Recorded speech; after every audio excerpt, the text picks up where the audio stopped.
Party llama is the party. Party llama brings the party. Party llama dramatically enhances the party. Please do not use party llama if you are allergic to the following: having a good time, increased heart rate, not being a total lame wad, enjoying your life to the fullest, parasailing from the back of a yacht. Please consult a doctor if you do not develop a cool attitude. Use as directed.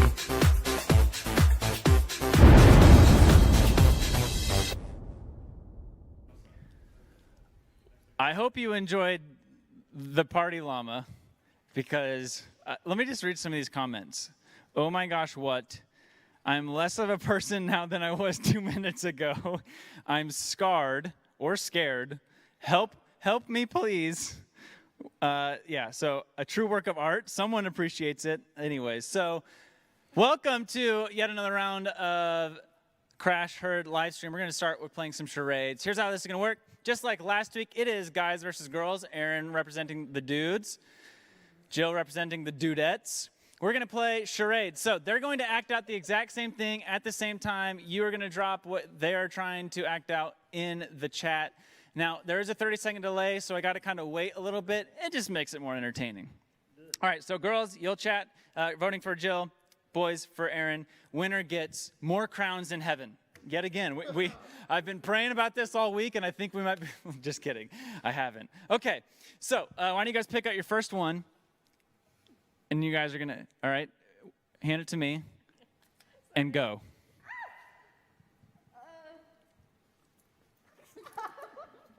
And I'm keeping an eye on the comments right now. We'll see who gets in the first comment. There's still no comments yet. We're still in a little bit of a delay. It's going to happen. Promise you. Here we go. I feel like we're going to get pancakes. Nope. Still pancakes. Baking, cooking for the girls. Deborah Cole. Cooking. All right, next one. Bring it up, next one. We got to go. All right, start it. Go, go, go. Act it out. It's okay. So, ladies, you win that round. Let me go ahead and mark up for the ladies.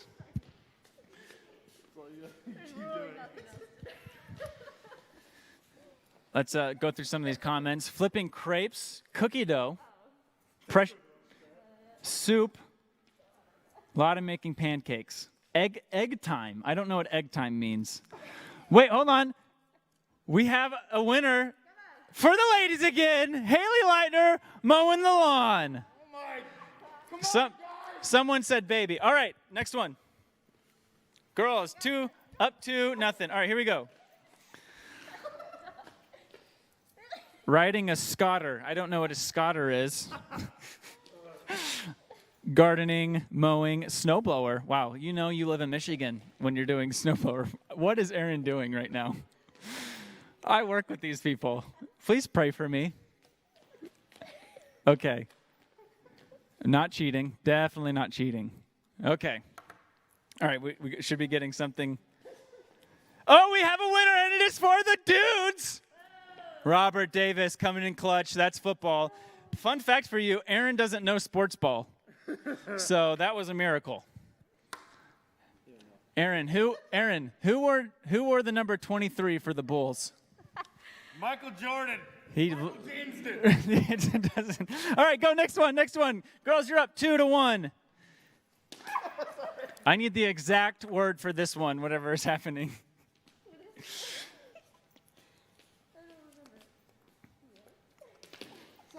Catching a touchdown. Catching a touchdown. Someone said whatever you guys were doing earlier was praying to God for football. That's an abomination. I really wish. Okay. We have a winner. It is ballet for the ladies. Ladies, you guys are have a commanding lead. Okay, next one. More ballet. Can we just get Aaron to do some more ballet really quick? Okay, here we go. Next one. Ooh, you guys will literally not get this one. There is no chance. Adam, I wish that was worship at Highland Park. That would be quite the movement of the Spirit. Okay. Dancing the Fairy Plum Princess. Sisters. Someone said sisters to the earlier one. What has happened? Okay. No, I don't think we're getting this one. I literally think there's no chance. Okay, elephant, but we got to be more specific here. Snorkeling. More elephants. It's not elephants. Oh, we got a winner for the girls washing an elephant somehow. That is literally a miracle. All right, boys, you are suffering immensely right now. If the boys can win this round, we'll tie it up and we'll go into overtime. But you got to win this round, boys. You need it. Got to have it. Hey, get a good one. Wow. Someone said end of the world. Symbiotic relationship. Okay. All right, go. Symbiotic relationship. Someone's been in science class. Okay, this is the last one. Boys, you got to win this one to tie it up.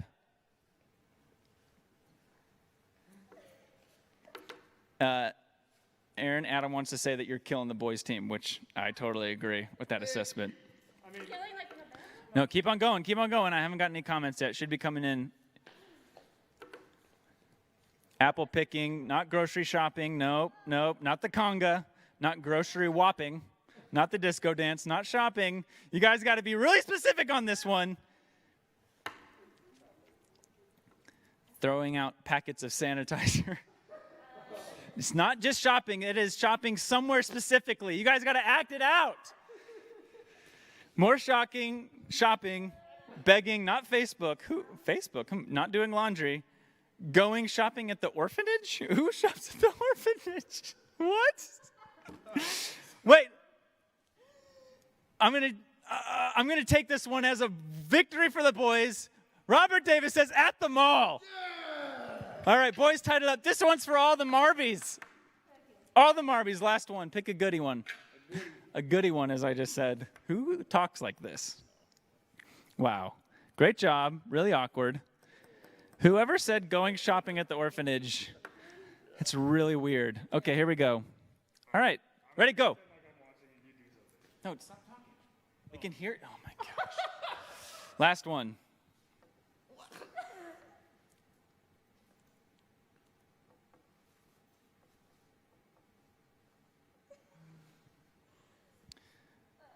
This is so awkward. It's so bad. I love Roger's in the sound booth over there, and he's just giggling, and it's just the best. Okay, here we go. What do we got?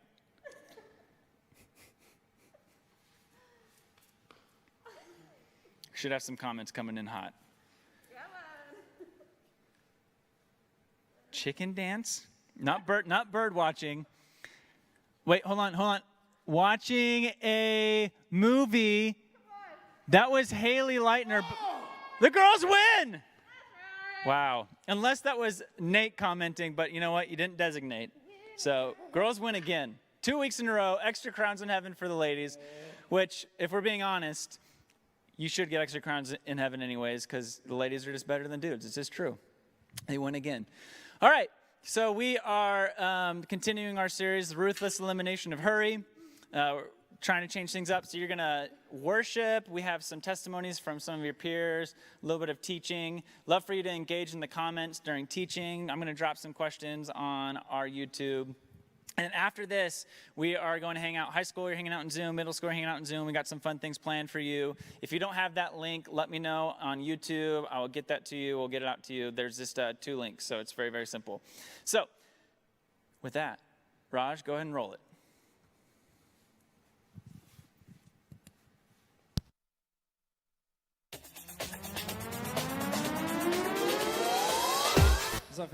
What's up, family? It's good to sort of kind of see you guys again. We're going to get right into worship. We're going to sing about the Lord's promises because he is faithful to the very end to do the things that he says he will do. And that's good news. So this is a new song called Promises.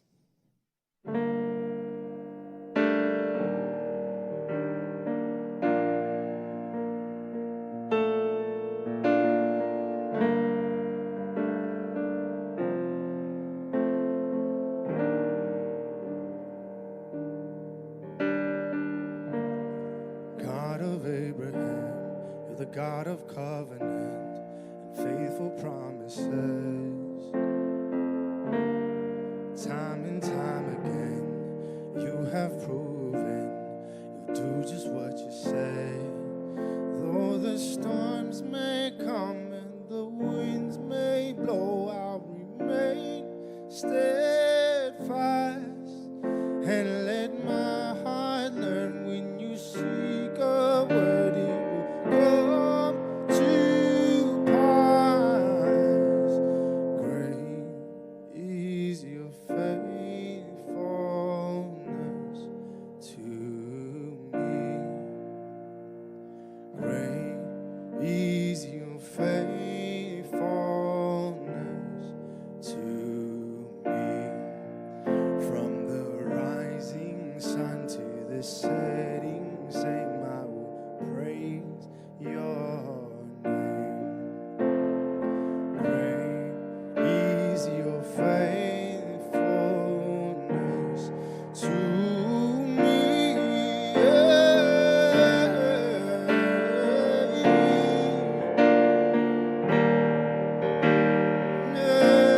Your faithfulness.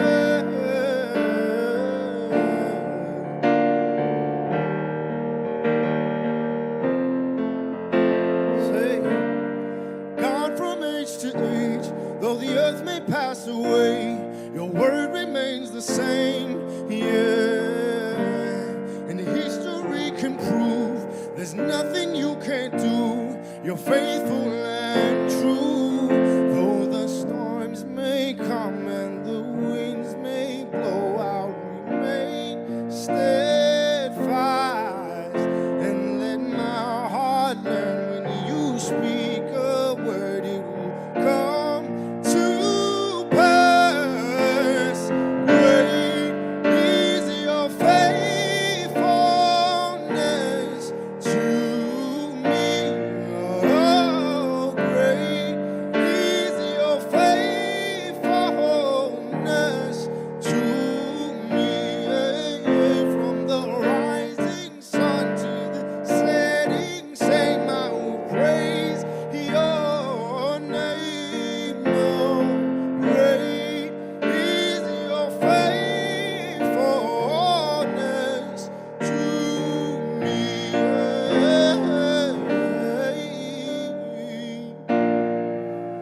You're faithful. You are faithful.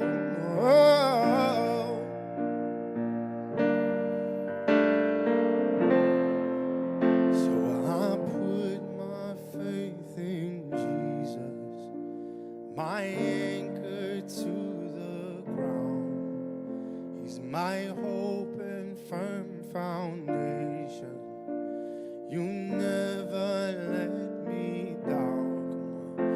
I put my faith in Jesus, my anchor to the ground. He's my hope and firm foundation. You never let me down. So I put my faith in Jesus.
he seems to hide his face,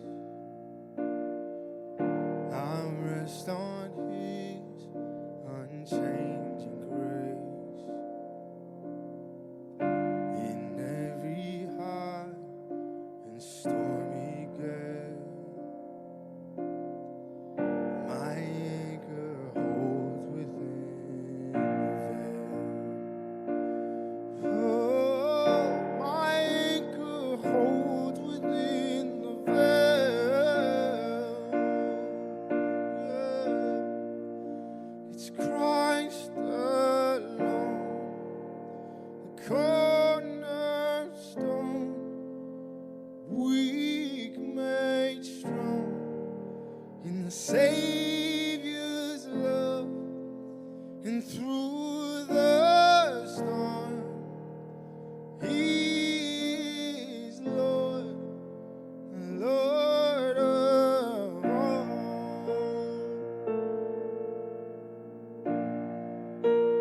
Christ alone, the cornerstone, weak made strong in the Savior's love.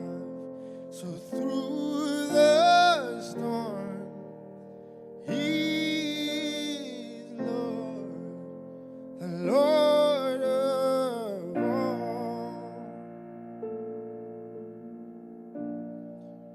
So we just finished the series on prayer. So we thought it would be great for you guys to hear from yourselves, your peers, regarding what prayer has helped you through, what the Lord's been teaching you about prayer in this time. And so yeah, we're going to hear from a couple of our friends in the youth ministry.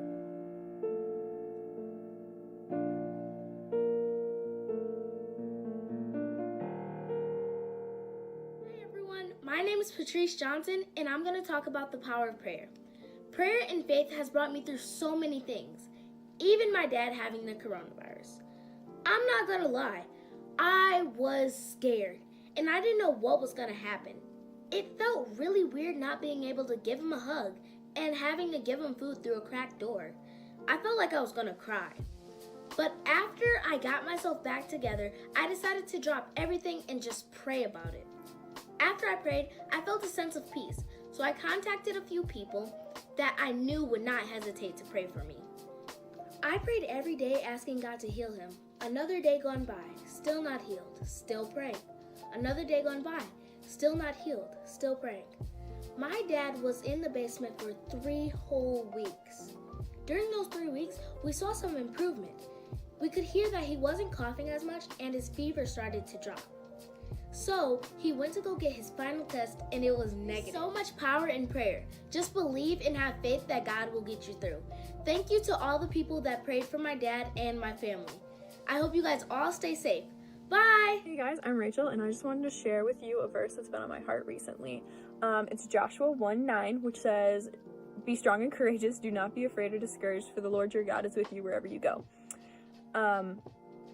This has been a huge encouragement for me because in this whole COVID-19 crisis, I feel like we are so easily drawn into fear and uncertainty, and we must remember that we have hope and life in Christ, and we have to share it. We have to be the lights in the darkness, and I know it's scary, I know it's terrifying, but if we put ourselves out there and we stop living in fear and we live in faith, the Lord will be with us. The Lord's with us anyways, but we have the Lord. We can depend on him always. So I would just encourage you to reach out to anyone that you know who might be living in fear right now and to share the love of Christ. Hey, my name is Joy. So recently I've been learning a lot of different things over this past year and over this past month. March especially, a lot of things have changed that I've been planning for a long time, including my trip to New York with my choir to sing in Carnegie Hall, and my musical of Mary Poppins. Both of them were awesome opportunities that I was super looking forward to and was really disappointed that they didn't happen. And they were both really honoring to Christ. And both of those shows were lifted up in prayer. So it was really hard to see them just like taken away. But I realized that one of the things I've been learning is that I'm not in control, and that God is the one who's in control of every circumstance and every problem and every good thing, and He's the one who's in control, and He's the one who can He can move mountains, and He can do anything. And right now was, I guess, just not the time for me to be singing at Carnegie Hall or doing my show. So it's been really cool to just see how God is moving during this time, even though I'm not doing what I had planned to be doing. Just hearing things that people are realizing that God is trying to get our attention, and that He's trying to make us understand that we aren't in control. And as people, we think we are in control, and we're not. So it's been really cool to see how God has been working in people's lives, and how He's continuing to be working. So that's really awesome. I also wanted to share that when I've been praying recently, I've been praying for the people around me, and just the health workers and all of that, of course, but also the people who feel alone and don't have anyone around them right now, and that's really hard. So I've just been praying for them a lot, and I've been praying that I know what the next steps are, because after this it's just hard to look forward to a lot of things, since that was what I was looking forward to. So I'm just learning that I'm not in control, and I have just been kept being shown that through this whole year.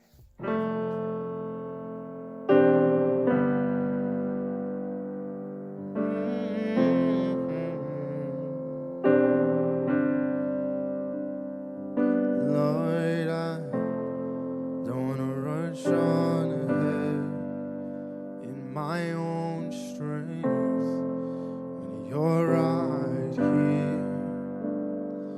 Lord, I don't want to rush on ahead in my own strength when you're right here. 'Cause I'm not in a hurry when it comes to your spirit, when it comes to your presence, when it comes to your voice. I'm learning to listen, just to rest in your nearness. I'm starting to notice you are speaking.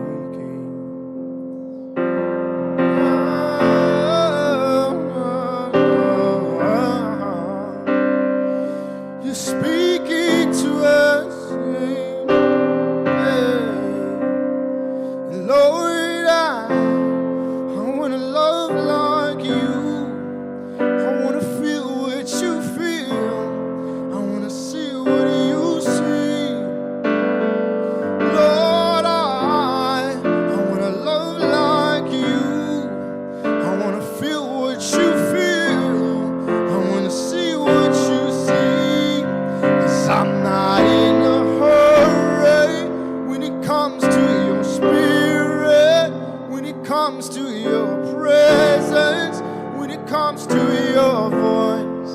I'm learning to listen, just to rest in your nearness.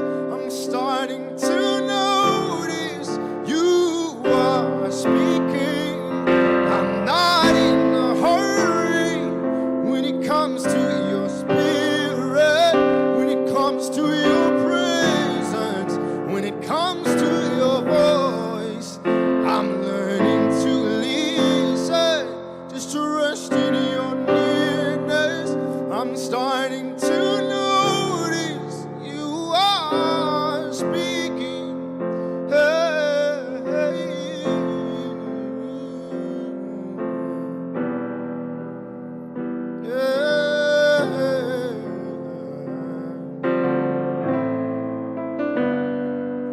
want to see you.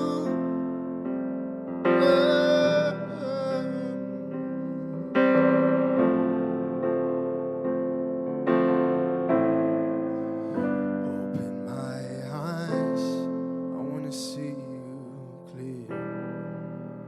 Open my ears, I want to hear you speak. Tell me your thoughts, what's on your mind. I want to be your friend, I want to see through your eyes. Open my eyes, I want to see you clear. Open my ears, I want to hear you speak. Tell me your thoughts, what's on your mind. I'll be your friend, I want to see through your eyes. I'm not in a hurry when it comes to your spirit, when it comes to your presence, when it comes to your voice.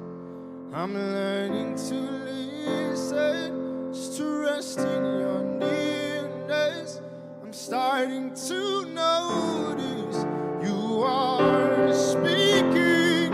I'm not in a hurry when it comes to your spirit, when it comes to your presence, when it comes to your voice. I'm learning to listen, just to rest in your nearness. I'm starting to notice that you are speaking.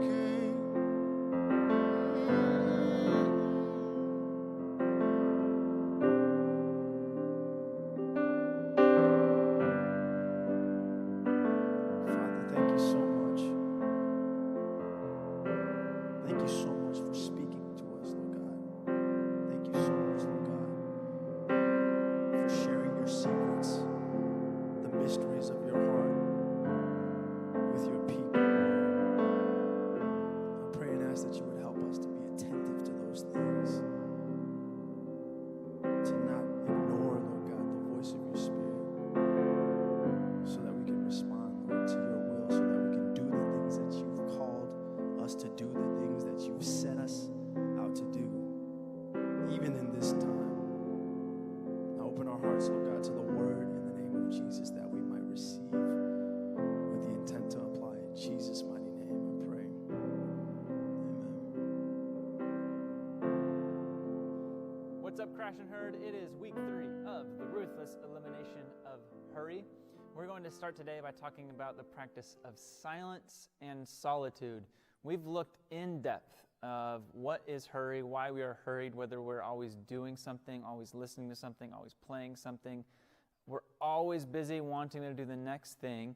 We don't sleep that much. Our attention spans are less than goldfish. We've been all through that. Now it's time to get down to the nitty-gritty details of how we can unhurry our lives. So today, we're going to talk about the practice of silence and solitude. So here's what I want you to do. I want you just to think, or maybe you can talk about it with your friends, even in the chat right now. When was the last time you were truly, deeply bored? I mean, I'm talking about 100% nothing to do. I'm not saying bored while you're playing Fortnite. I'm not saying bored while you're texting your friends. I'm not saying bored while you're scrolling through social media. I mean literally nothing to do, bored out of your mind. Like I'm talking going to grandma's house. There is no Wi-Fi. There is no TV. There's only really crusty things around, there's nothing to do at all, and you're just losing your mind. That kind of boredom. Now, think about trying to be bored today. It's kind of hard, right? 77% of adults answered yes to this question. Do you reach for your phone whenever you feel bored? Yes. The first thing that they do is reach for their phone. Maybe that's the same for you. I don't know about me, but if I'm playing a video game like on my Xbox and there's a loading time, I will scroll through my phone. So just process that with me. I'm playing a video game. I can't take 15 seconds, maybe 10 seconds of just pausing to just wait. I have to fill my mind with something else. Maybe that's the same for you. Maybe you're watching a movie on Netflix and you're scrolling through social media simultaneously. We're always filling our mind, our ears with music, with movies, with TV, with something. And what happens in that is we lose this ability to be present in many different ways. We lose, first and foremost, the ability to be present to God, to be present to His movement and presence in our life. We lose the ability to be present to other people. We do this all the time when we're hanging out with our friends, but we're on our phone, we're not paying attention, not making eye contact, not making them feel loved. I do this all the time. I'm so bad at it. I have to literally throw my phone away to make sure I'm not on my phone when I'm with my wife or my child or my friends or my family. We lose the ability to be present to what is beautiful around us. Maybe you've seen this person while going on a walk, or maybe you watch them as they walk in front of your house now. They're walking and just staring deeply into the infinity of their phones. And they're missing, I know you might live in a neighborhood in Farmington Hills or Southfield and it's nothing special, but there's birds chirping, there's squirrels running everywhere. They're missing out on something incredible. And lastly, we miss the ability to be present to our own souls, because we're always filling our mind and our eyes and our ears with something else. We don't even know what we need, or we don't even know who we are anymore. So the practice of silence and solitude is incredibly important because there's a lot at stake. Andrew Sullivan, who writes about this, wrote, "The threat is to our souls. At this rate, if we do not relent, we might even forget that we have any, that we have a soul." John Mark Comer, who wrote the Ruthless Elimination of Hurry, puts it this way: "The noise of the modern world makes us deaf to the voice of God, drowning out the one input we need most." So, how can we pray, learn, rest on a Sabbath, be present when we always need to pick up our phone? When we're at church, when we used to go to church, right? Or when you're watching this, you're scrolling through your phone. When you're texting your friends, or when you're on a Zoom call for the 18th time in a day, always having to be doing something else, listening to something else. So how can we be present to God, to ourselves, to others, when we're always having to be doing something else? So just a reminder, if you don't think this is true, the average millennial, which is my generation, if you're in middle school or high school, you're probably Gen Z, the average millennial touches their phone 2,500 times a day. So this is an epidemic in many ways. We need to install a practice of silence and solitude. And of course, we have to look at the way of Jesus, His life, that we can get this practice from. Jesus was a man who always spent time in silence and solitude. Just think through this. In the Gospel of Matthew, chapter 3, he gets baptized, starts his ministry, and the very first thing happens in Matthew 4:1 is this: "And Jesus was led up by the Spirit into the wilderness to be tempted by the devil." He's baptized. Let's go heal people. Let's go save the world. And what's the first thing that happens? He is led by the Spirit into the wilderness. Here's a word I want you to remember. It's the word wilderness. The Greek word is eremos. Eremos, which means wilderness, desert, deserted place, desolate place, quiet place, a place of isolation. This is a place where there is nothing to distract you. It is you, your soul, and God. Nothing else. Maybe the beauty of the world, but there is nothing that's going to call you away from what is most important. Now, I'm not talking about isolation of locking yourself in the room and drowning out other voices and being just you. This is not the kind of isolation I'm talking about. This is you being attentive and putting your attention to God's presence in your life. And Jesus made this a practice over and over again. I mean, even after long days of ministry, of healings, of teaching, Jesus prioritized the eremos. In Mark 1:35, which Mark chapter 1 is basically Jesus' first day on the job, and it is healing after healing, teaching after teaching. It is a long day. And it says this: "And rising very early in the morning, while it was still dark, he departed and went out to a desolate place." That's the eremos. "And where there he prayed." This was a regular rhythm of Jesus. And he taught this to his apprentices, to his disciples. In Mark 6:30-31, the disciples come up to Jesus. They literally can't even eat because they're so busy. And here's what Jesus says to them. Verse 30, "The apostles returned to Jesus, told them all that they had done and taught." Verse 31, "And Jesus said to them," I love this, "Come away by yourselves to a desolate place," eremos, "and rest a while. For many were coming and going, and they had no leisure to eat. And they went away in the boat to a desolate place," the eremos, "by themselves." The Gospel of Luke records at least 9 instances of that word, eremos, of Jesus going to the desolate place, of going to a place of quiet. Luke 5:16. He would withdraw to a desolate place and pray. That would withdraw is like he regularly withdrew daily, maybe even multiple times a day, to a desolate place to pray, to be in silence and solitude, to be present to his Father. So, if Jesus needed the eremos, we certainly need the eremos. We need the desolate place. We need the wilderness. We need a quiet place. So let's talk about silence. There are 2 kinds of silence. The first is the obvious one. It's external. Or 2 kinds of noise, I'm sorry. The first one is obvious. It's external noise. The noise you're hearing of my voice right now, maybe of your sister annoying the mess out of you. Maybe it's the hum of something else going on outside. We don't even hear planes flying over anymore. Maybe it's music somewhere else. We're always listening to something. That's external noise. So silence is to silence the external noise around us, to turn off our phones, turn off the podcasts, take the AirPods out, to remove that silence. But I would imagine for most of us, that's kind of easy. You can do that. You can press pause. You can press mute. It's the internal noise that takes time and work to silence. It's the mental chatter. It's the running commentary. It's the fantasies that we have every day, the daydreaming, the thoughts that we have of other people. Maybe it's hurtful thoughts. Maybe it's lustful thoughts. Maybe it's angry thoughts. Maybe it's kind thoughts. I don't know what it is, but always thinking.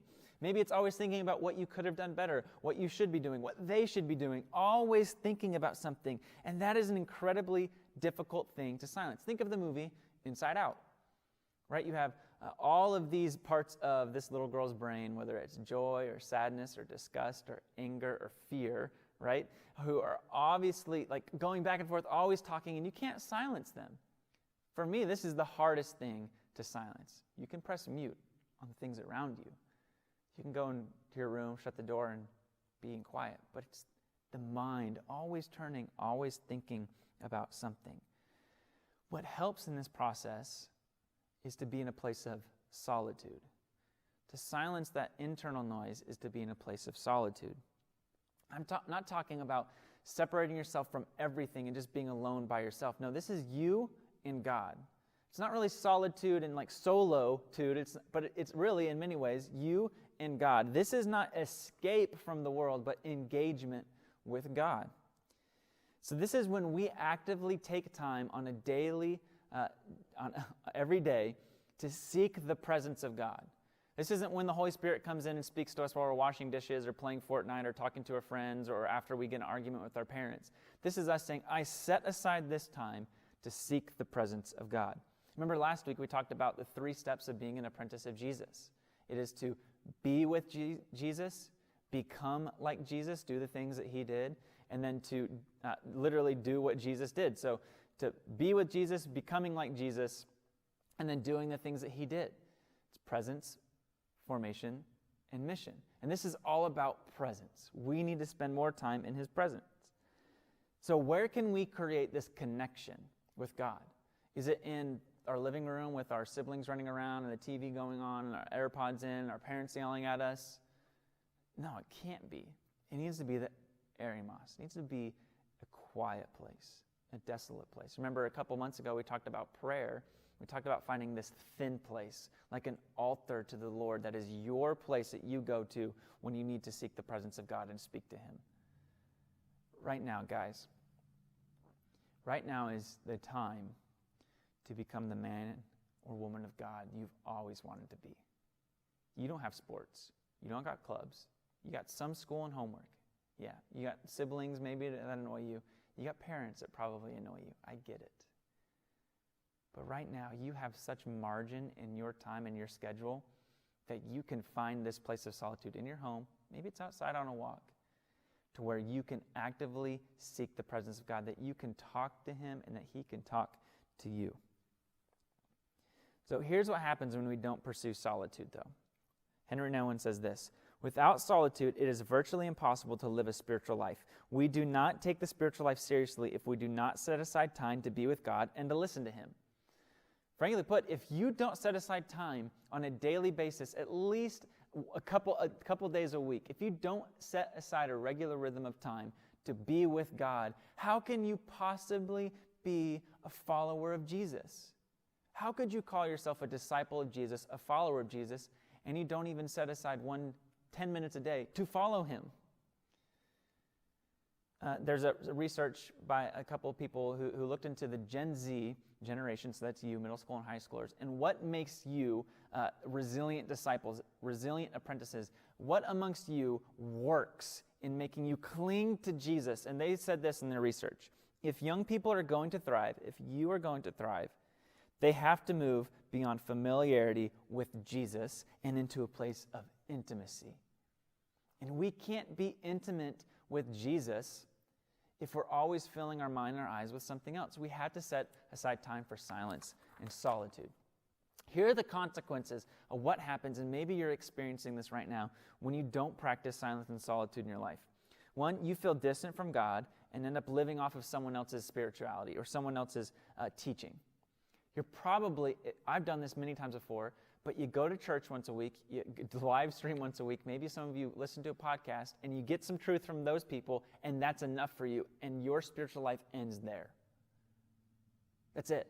You're just living off of someone else's spirituality. So if that happens, you start to feel distant from yourself because you're just getting the thoughts from someone else. You're not even thinking your own thoughts. You're thinking someone else's thoughts that they told you. So then you start to distance from yourself. You feel an undercurrent of anxiety that rarely goes away because you're so distracted, you're not even present to your own soul and your own needs. You start to get exhausted and tired. You just want to give up. And then you start to turn to escapist behaviors. And man, what a time to turn to escapist behaviors, to binge on Netflix, to play video games for 12 hours a day, to sit in our rooms, not talk to anyone, to scroll through social media, to watch Netflix until the cows come home, to escape from those behaviors. And I'll tell you right now, as you grow into an adult, those escapist behaviors expand to alcohol, to drugs, to sex, to relationships with people you shouldn't be having relationships with, because you can't even fill your own soul anymore. You're trying to fill it up with something else. And then lastly, basically what happens is you start to live a surface life. You don't even know what your soul needs. You don't even know who God is, and you just live on the surface. Anything can crack that. Anything will. That sounds like a thin, terrible life. And that's all coming from not spending time in silence and solitude with God. Now, here's what happens when we do. First, you find your very own quiet place. This is your place. And this can be a walk, a trail, or just outside your house. It can be in your room, in your living room, in your basement, somewhere that is quiet.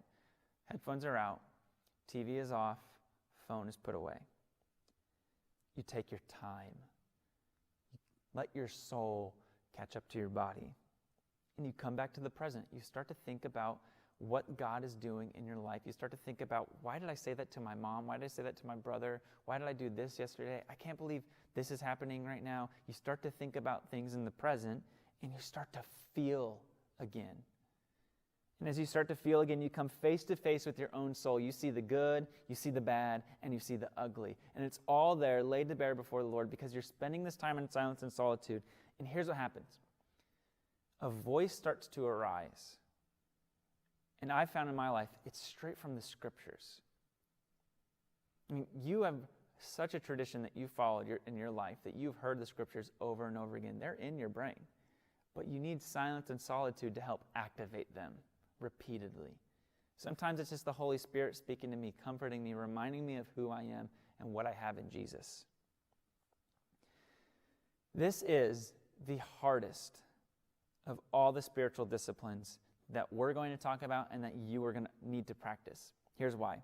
It's incredibly difficult to set aside time every day in silence and solitude because we are hurried. We want to move on to something else. We've got to do school. We've got to go to this Zoom meeting. I got to play this game. I want to listen to this podcast. I want to listen to this music. I want to talk to this person. We want to be doing something all the time. It's so challenging. If you ever talk to me, you'll notice if we just are having a conversation, I'll start to look around me and I'll start to play with something. I'll start to go clean something while I'm talking to you. Just next time if we actually have a face-to-face conversation, watch. Because I want to move on to something else. The same thing happens when I try to spend time with God. Sit down for 5 minutes and I'll be honest with you, I'll think to myself, I'm bored. Because my mind and my heart are so linked to my phone. I feel like I always have to be touching it, always have to be looking through Twitter, through Instagram, doing something. If I'm struggling with that, I'm sure you are too. It's not easy, but it's the most important practice that we can set aside on a daily basis. I mean, it's amazing what happens when you go to the same place, same time every day, drink some coffee. I love coffee. Maybe it's hot cocoa. You go for a walk now that it's warming up. It's you and God, and it's quiet. You're present to your soul, and you start to fill back up again. So what does this look like? Let me give you a couple of suggestions on how to install this practice in your life right now. You can even start this tomorrow. So number one, start small. Like, you've probably heard of the people who spend like 18 hours a day praying. That's not going to be you. It's not me right now, I can tell you that. So don't set your standards up to someone else.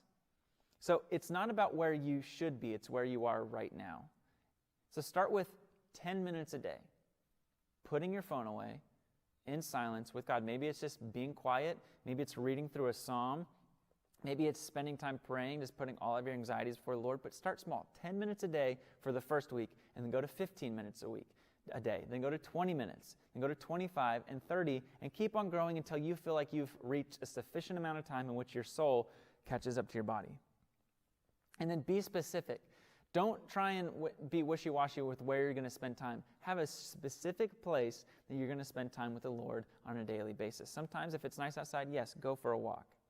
And then consider your personality. Some of you are just very intellectual, and you want to study and underline things and research things. And what does this word mean? What is this? Some of you are just a little more on the emotional spectrum. That is certainly me, where I'm just kind of all over the place. I feel my emotions much more than I think about my emotions. So I just need to process them a little bit more. So maybe I need to journal those thoughts. Maybe I just need to go for a quiet walk to process those thoughts. So consider your personality.